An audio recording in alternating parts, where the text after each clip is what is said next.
Sara Geronimo, natatakot na magbuntis. Hindi pa siya handa.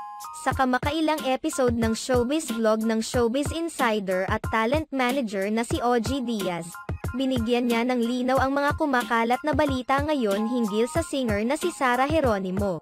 Usap-usapan ngayon sa social media na umano'y nagdadalang tao na si Sara Geronimo na naging dahilan kung bakit naudlot ang concert niya kasama si Bambo. Ayon kay OG Diaz, nakapanayam niya ang mag-asawang sina Sara at Mateo Guidicelli nang dumalo siya sa grand opening ng G Studios ng Power Couple.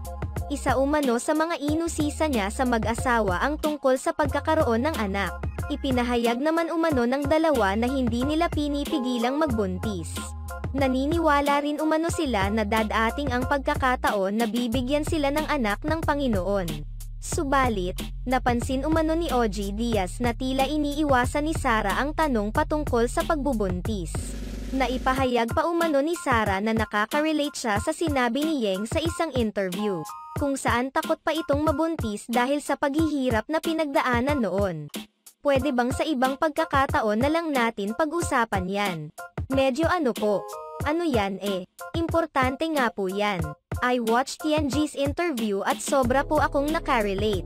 So, yun, pahayag ni Sara. Tila sinalo naman siya ni Mateo at sinabing, in God's time ay magkaka-baby rin naman sila. Isiniwalat din umano ng mag-asawa sa interview ang dahilan ng pag-postpone sa Pampanga concert ni Sara with Bambo na pinag-ugatan ng haka-haka na nagbubuntis ang singer. Medyo nagkulang lang po ng preparation vocally and physically, so medyo took a toll sa vocal cords ko. Sa kabila nito, siniguro naman ni Sara na nagpapagaling na siya ngayon. Samantala, isiniwalat din ni OG Diaz na tanging pamilya lamang ni Mateo ang dumalo sa kanilang launching at hindi pa rin nagpapakita ang pamilya ng singer.